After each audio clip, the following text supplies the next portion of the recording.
नमस्कार, मेरा नाम दिव्यम हुआ। मैं शिक्षा विभाग के तरफ से आप लोगों को बीपीएससी की हुई सारी बहाली के रिगार्डिंग जितनी भी जानकारी है मैं अभी आप लोग से साथ साझा करना चाहूँगा। पहले तो मैं धन्यवाद देना चाहता हूँ शिक्षा विभाग और बीपीएससी का, दोनों ने साथ में मिलकर इस पूरे बहाली को बड़ी ही दक्षतापूर्ण इसको करवाया गया।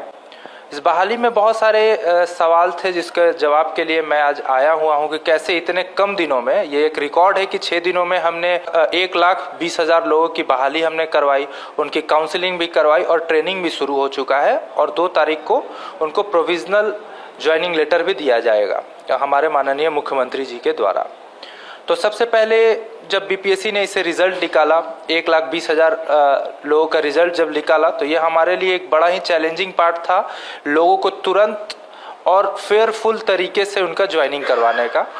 इस पूरे प्रोसेस के लिए हमने एक केंद्रीकृत सॉफ्टवेयर का निर्माण किया जो कि शिक्षा विभाग के तरफ से निर्माण करवाया गया था। तो सबसे पहले इसमें जो सवाल आता है रिजल्ट आने के बाद डिस्ट्रिक्ट एलोकेशन, तो डिस्ट्रिक्ट एलोकेशन जो हुआ है वो एक सॉफ्टवेयर के माध्यम से हुआ है जो कि एक जॉइंट वेंचर सॉफ्टवेयर था बीपीएससी और शिक्षा विभाग का। तो जब आप लोगों का रिजल्ट आया तो हमने उसको डिस्ट्रिक्ट एलोकेट किया। तो डिस्ट्रिक्ट एलोकेशन में जो हमने पैमाने यूज किए वो थे, सबसे पहला आपका मेरिट लिस्ट।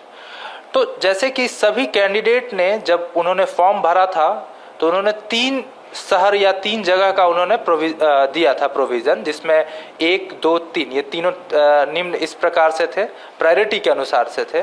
तो जिसका मेरिट में ऊपर नंबर है, जैसे कि अगर आप टॉप करते हैं और आपका पहला प्रायोरिटी पटना था तो आपको पटना मिलेगा। लेकिन जो मेरिट में बहुत नीचे थे और जिनका तीनों जो शहर दिया गया था वो किसी कारणवश, क्योंकि ऊपर में मेरिट में ज़्यादा लोग थे, वो भर गया, तब अगर आप मेरिट में बहुत नीचे थे तो आपको रैंडमाइजेशन बेसिस पे बाद में डिस्ट्रिक्ट एलोकेट किया गया। और ये हमने सॉफ्टवेयर से बहुत ट्रायल रन हुआ था, उस ट्रायल रन के सफलतापूर्वक बाद आप लोगों को ये बांटा गया है। तो सबसे पहली बात इसमें हमने ध्यान रखा मेरिट। अगर आपका मेरिट ऊपर है तो आपको अपने, अगर आप टॉपर में हैं तो आपको अपना प्रथम जो आपने शहर चुना था वो आपको मिलेगा। अगर आप थोड़ा नीचे हैं तो आपको सेकंड, अगर थोड़ा और नीचे हैं तो थर्ड। अगर आपका जिला एग्जॉस्ट हो गया है, तीनों जिला जो कि आपने दिया था, और उसके बाद आपका मेरिट में बहुत नीचे नाम है, तो उसके बाद आपको जितने खाली जिले हैं उसमें आपको रैंडमली बेस्ड हमने दे दिया। तो this is the first part. अब सेकेंड पार्ट हम लोग चलते हैं कि कैसे इस इतिहास को हमने रचा। 1,20,000 शिक्षकों की 6 दिनों में काउंसलिंग एंड डॉक्यूमेंट वेरिफिकेशन हमने इसको करवाया, जिसको लोग डीवी के नाम से भी जान रहे हैं। तो सबसे पहले कि इसके लिए हमने एक सॉफ्टवेयर का निर्माण करवाया और 38 जिला को ये सॉफ्टवेयर हमने दिया, जिन्होंने अलग अलग काउंटर पुश सॉफ्टवेयर के द्वारा आपका काउंसलिंग करवाया। हर जगह डीआरसीसी या डिस्ट्रिक्ट हेडक्वार्टर्स में उसके काउंटर्स बनाए गए थे। तो सबसे पहले हमने सॉफ्टवेयर में क्या चेक किया, हमने चेक किया कि क्या आपके रिजल्ट हुए थे, क्योंकि जो स्टूडेंट्स ने एग्ज़ाम दिया उसमें से जिसने उसमें उत्तीर्ण हुए, सफल हुए, उनके रिजल्ट्स और उनके प्रोफाइल को हमने बीपीएससी के द्वारा डेटा शिक्षा विभाग ने लिया और उसी डेटा को उस पर डाला गया। अगर कोई फर्जी आदमी वहां पे आके बोलता है कि मैंने तो एग्जाम दिया है, मेरा रिजल्ट आया है, तो उसका रिजल्ट वहां पे शो नहीं कर रहा था। तो इससे प्रथम चरण में हमने ये देखा कि जिस आदमी का रिजल्ट आया है उसका पूरा प्रोफाइल अगर मैच कर रहा है, प्रोफाइल में उसका नाम, उसके पिता का नाम, उनके कैटेगरी, किस शहर से वो आ रहे हैं, किस सब्जेक्ट में, क्योंकि 3 सब्जेक्ट में इसका एग्जाम हुआ था, 1 to 5, 9 to 10 और 11-12, और उसके अंदर 43 अन्य विषय थे। तो उसमें ये सारी चीजें आती थी कि अगर ये पर्सन 1 to 5 में इसमें एग्जाम दिया है, उनके पिताजी का नाम X है, वो इस जगह से बिलोंग करते हैं, और साथ में वो फोटो जो उन्होंने बीपीएससी के एग्जाम के समय अपलोड किया था और उनका वो सिग्नेचर, वो सारा चीज का प्रमाण हमारे अधिकारी जो जिला शिक्षा अधिकारी के साथ अन्य अधिकारियों ने मिलकर उसका जांच किया। अगर वो सही पाया जाता था तो उनको नेक्स्ट पायदान पे ले जाया जाता था। तो सॉफ्टवेयर का नेक्स्ट पायदान क्या होता था, आपका बायोमेट्रिक।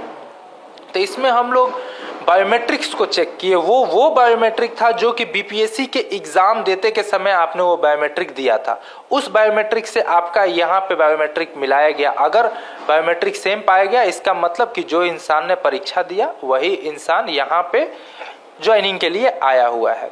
तो दूसरा ये। तीसरा हमने ये सबसे पहले, ये आज तक रिजल्ट में कभी नहीं हुआ था, आधार वेरिफिकेशन। तो ये बिहार में एक पहला हमने लिया कि जितने भी कैंडिडेट्स आए जिनका रिजल्ट आया उसका तीसरा सिक्योरिटी चेक लगा आधार वेरिफिकेशन। मान लीजिए कि कोई एक इंसान अजय नाम का है, वो जब इंसान आया, अजय नाम के तो बहुत सारे इंसान हो सकते हैं, तो वो आधार हमारा यूनिक आईडी है पूरे भारत में। तो क्या वो वही अजय है जिन्होंने एग्जाम दिया था, जिन्होंने बीपीएससी का फॉर्म भरा था?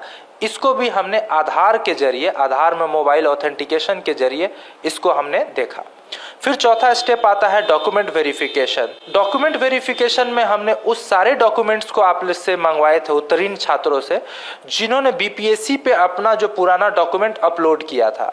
जब वो बीपीएससी में अपना डॉक्यूमेंट अपलोड कर रहे थे तब डॉक्यूमेंट में बीपीएससी का वाटरमार्क आया था। तो उन सारे डॉक्यूमेंट्स को हमने जो चेकलिस्ट था उससे मिलान किया।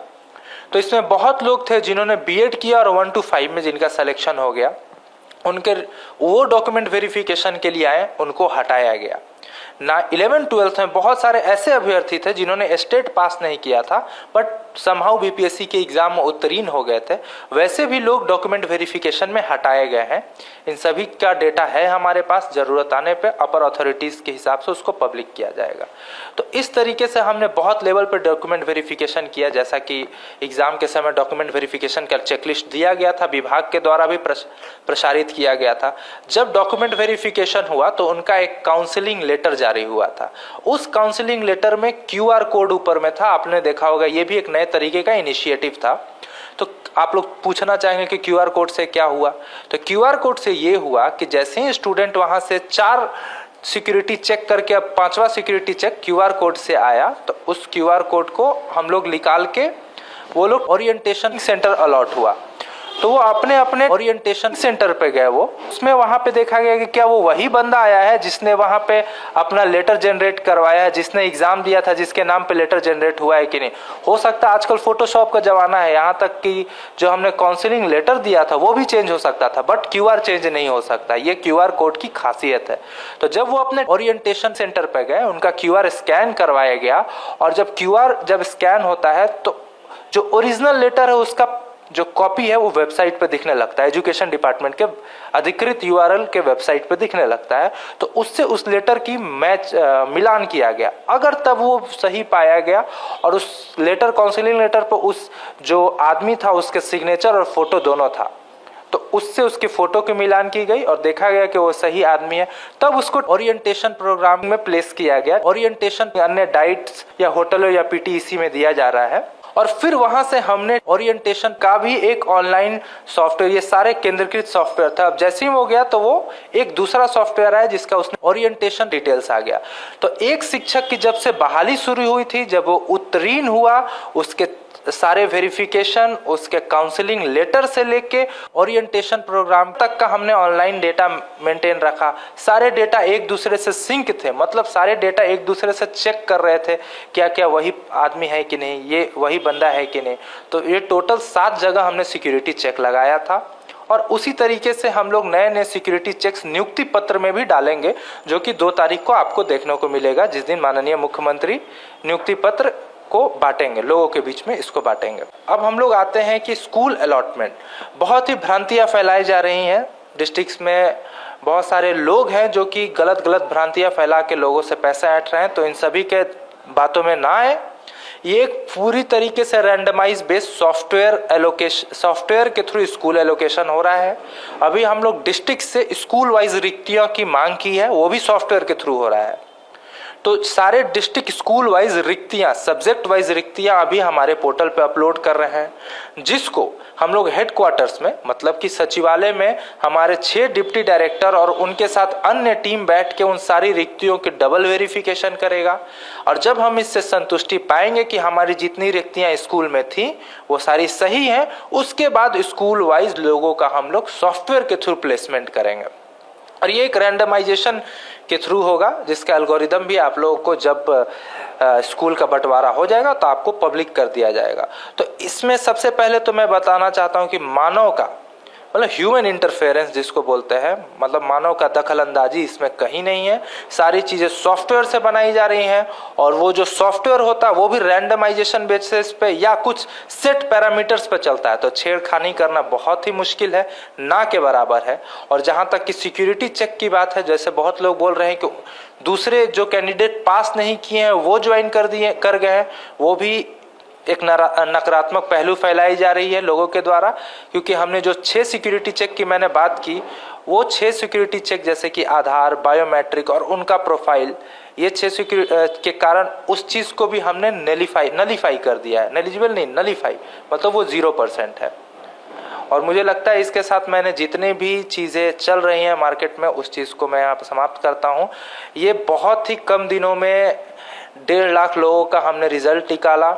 मतलब बीपीएससी को मैं इसके लिए बधाई देना चाहता हूं। और उसके बाद मैं शिक्षा विभाग को बधाई देना चाहता हूं कि रिकॉर्ड 6 दिनों में दिन रात हमने मेहनत करके 1,20,000 लोगों का हमने ऑनलाइन काउंसलिंग करवाया।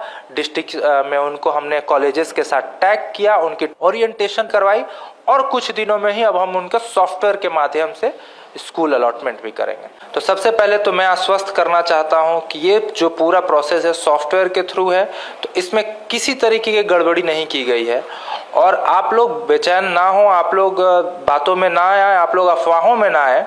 अगर आपको किसी चीज़ की जानकारी चाहिए, ऑथेंटिक जानकारी चाहिए, तो विभाग का, शिक्षा विभाग का अपना कमांड एंड कंट्रोल सेंटर है, जिसमें हम लोग जितना भी शिक्षा विभाग से रिलेटेड क्वेरीज, प्रॉब्लम, उन सभी चीज़ों का समाधान करते हैं।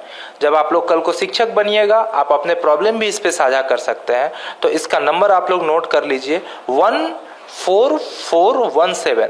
अगर आपको नियुक्ति के लिए या शिक्षा विभाग से जुड़े अन्य या किसी भी अन्य शिकायतों या क्वेरीज को आपको जानना है, तो अफवाहों में ना आए, इस नंबर पर कॉल करें, आपको इसकी सटीक जानकारी दी जाएगी। धन्यवाद।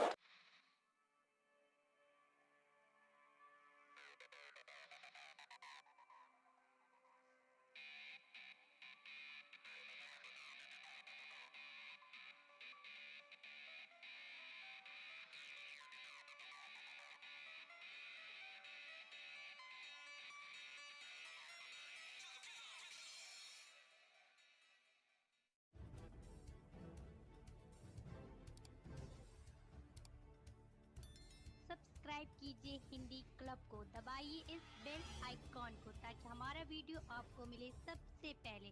शेयर करें अपने दोस्तों के साथ ताकि वो भी इसका लाभ उठा सके। ये सब बिल्कुल फ्री है।